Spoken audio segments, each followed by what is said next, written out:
실패라고 할 때에 대명사로 꼽히는 사람이 있습니다.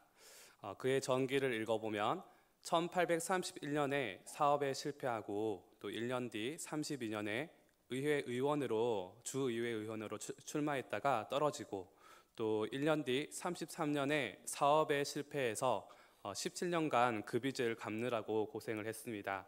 그리고 1년 뒤 34년에는 간신히 주의회 의원으로 당선이 되었고, 하지만 또 2년 뒤에는 그는 신경쇠약증 환자가 되었다고 합니다.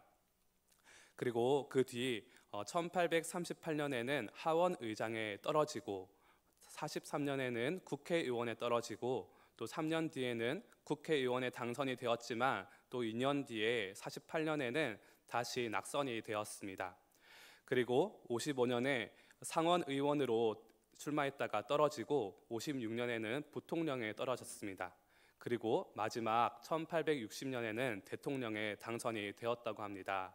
이 사람은 누굴까요? 우리가 잘 알고 있는 미국의 가장 위대한 대통령으로 꼽히는 아브라함 링컨입니다. 아브라함 링컨의 삶은 사실 실패로 얼룩진 삶이었습니다. 하지만 패자 부활전에서 부활해서 나중에 승자가 된 인물입니다. 이 링컨이 미국이 남북 전쟁 때문에 한창 나라가 둘로 나뉘어졌을 때 이런 연설을 했다고 합니다. 나는 여러분들의 실패에 대해 관심이 없습니다.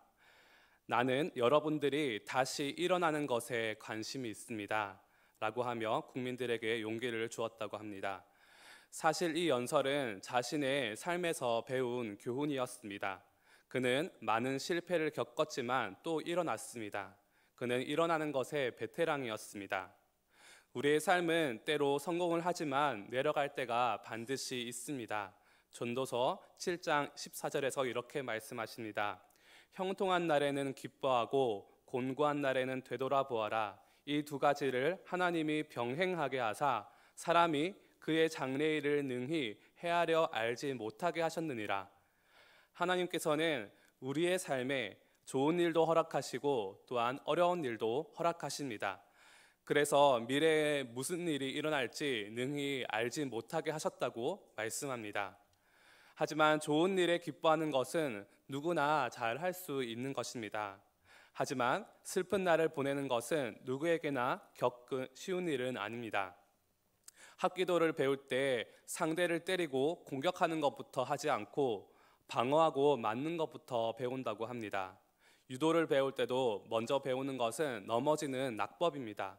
하루 종일 넘어지면서 배운다고 합니다. 그리고 권투 선수들도 아무리 맞아도 견뎌낼 수 있는 체력을 먼저 처음에 만든다고 합니다.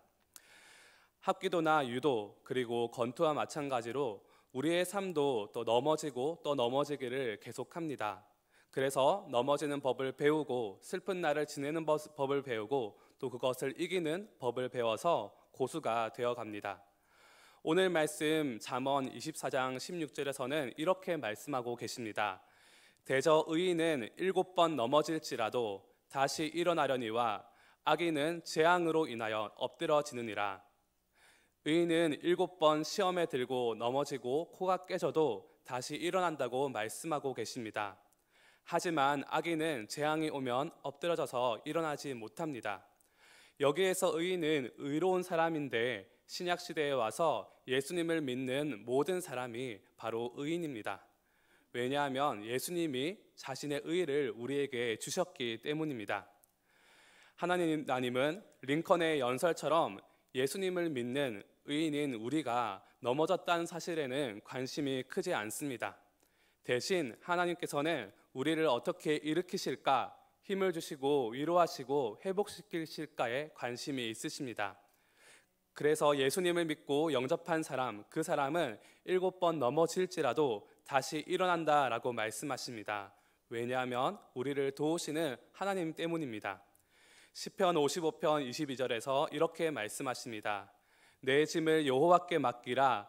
그가 너를 붙드시고 의인의 요동함을 영원히 허락하지 아니하시리로다. 하나님께서 우리를 붙들어 주셔서 우리가 흔들리고 뽑히는 것을 또 넘어져서 퍼져 있는 것을 허락하지 않으신다고, 우리를 지지하시고 도우신다고 말씀하고 계십니다. 폴 트루니에라는 예수님을 잘 믿었던 심리학자가 모험으로 사는 인생이라는 책을 썼습니다. 인생이 모험과 같다라고 표현한 것입니다. 여기에서 모험은 무엇을 말하고 있을까요? 바로 위험, 리스크가 있는 것을 모험이라고 이야기했습니다. 얼마 전에 톰 크루즈가 나오는 미션 임파서블 이제 폴 아웃이라는 새로운 영화가 나왔습니다.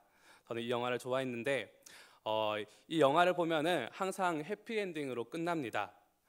해결이 불가능할 것 같은 무슨 상황이 생겨도 결국은 주인공과 그 동료들이 해결해냅니다. 그래서 저는 이 영화 시리즈를 볼 때에 어떤 어려움이 생겨도 마음이 긴장하거나 졸이지 않습니다. 왜냐하면 잘 해결된다는 그 믿음 때문입니다. 하지만 한편으로는 이번에 폴 아웃이라는 이름의 새 영화를 보았을 때에 저는 그럼 그렇지 하는 마음도 있었습니다. 왜냐하면 이 영화가 긴장이 절정에 달했을 때에 저의 마음 가운데 별로 감흥이 없었기 때문입니다.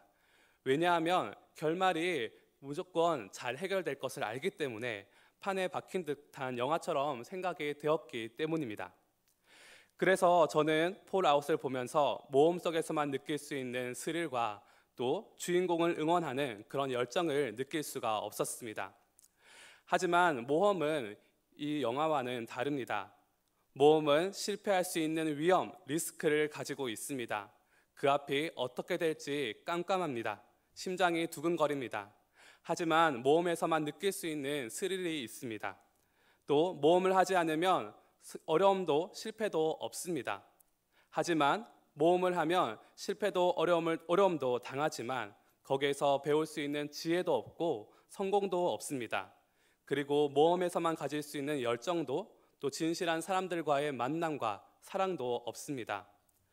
폴 트루니에는 그의 책에서 하나님께서 이 세상에서 제일 가는 모험가라고 표현했습니다. 완벽하지 않은 우리 인간을 만들어서 사랑하려고 시도한 것 자체가 바로 모험입니다. 사람은 반역하고 죄를 짓고 하나님의 마음을 아프게 했습니다. 그것은 마치 실패와도 같고 어려움과도 같이 보였습니다. 하지만 하나님은 그 모험 중에 우리를 다시 부르시고 구원하시고 인간과 더 많은 사랑을 나누어 주십니다. 하나님께서는 스스로 우리와 함께 모험을 하고 계십니다.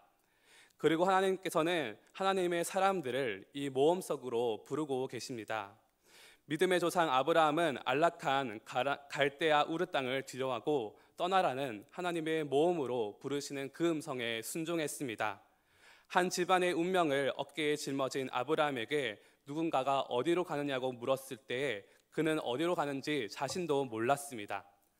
그 앞에는 아직 모르는 어려움도 있고 실패도 있었지만 하나님께서 부르시고 앞길을 인도하시기 때문에 깜깜한 그 길을 걸어갈 수가 있었습니다. 다 늙은 모세에게 이스라엘 백성과 바로 왕에게 가서 하나님의 명령을 전하라는 부르심이 있었습니다. 그것은 앞으로 어려움과 실패와 좌절이 뻔히 보이는 모험이었습니다. 하지만 그 길을 40년간 모세는 다 걸어갔습니다. 또 다른 모험을 하는 한 분을 소개하려고 합니다. 134cm의 작은 거인이라고 불리는 김혜영 선교사님입니다. 이분은 딸로 태어났다는 이유로 술에 취한 아버지가 갓난아기를 던져서 척추를 다쳤고 그래서 장애인이 되어서 키가 134cm입니다. 7살 때에 어머니가 정신질환에 걸리셨고 14살에는 아버지가 생활고로 인하여서 자살을 했습니다. 그때 식모살이를 시작했고 몇 개월 뒤 직업훈련원에 들어가게 되었습니다. 거기에서 한 선생님의 인도로 예수님을 마음으로 영접하게 되었습니다. 어릴 적부터 쓸모없다고 어머니에게 들어왔던 자신의 존재 가치를 그때야 발견하게 되었다고 합니다.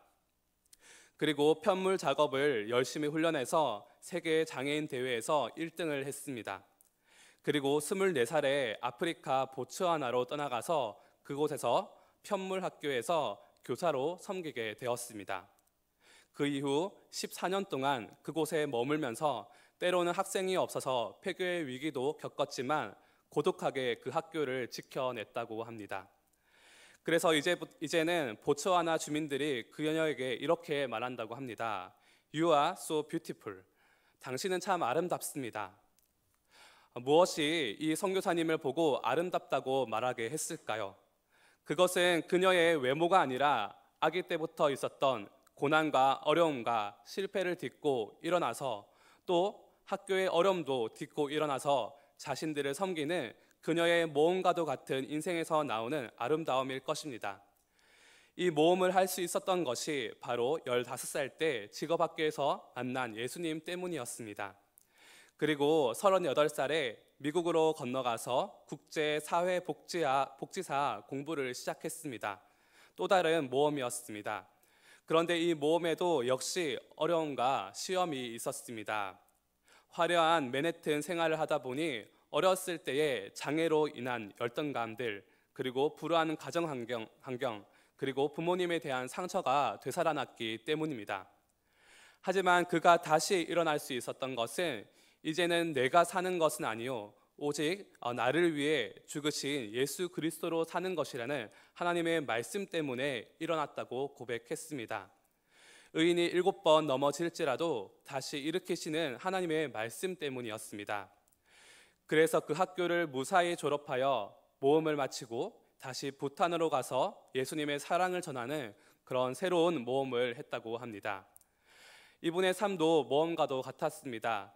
새로운 모험에는 또한 새로운 기쁨도 있었지만 또한 어려움과 좌절의 시기도 있었습니다. 하지만 항상 하나님께서 일으키시고 그 길을 걷게 하셨습니다. 우리도 모험과도 같은 인생을 살아갑니다. 직장의 모험, 관계의 모험, 가정생활의 모험, 그리고 자녀라는 모험도 있습니다. 이 모험에는 기쁜 날도 있지만 또한 어려움도 있습니다. 앞날을 알지 못하고 실패할 가능성을 안고 가는 것이 바로 이 모험입니다. 하나님께서는 그 모험을 하시고 우리 또한 부르셔서 그 모험을 하게 하십니다. 이 모험을 우리가 용기 있게 걸어갈 수 있는 것은 바로 의인이 7번 넘어지더라도 일으키시고 또한 의인의 요동함을 영원히 허락하지 않으시는 하나님께서 계시기 때문입니다. 그 하나님이 계시기에 모험을 하는 중에 때로 어려움 있고 고난을 만나 넘어지더라도 기도하고 감사하며 다시 일어나서 용기 있게 한 걸음을 걸어갈 수가 있습니다.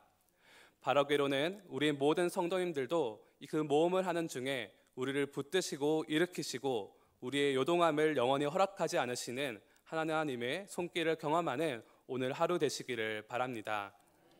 함께 기도하시겠습니다.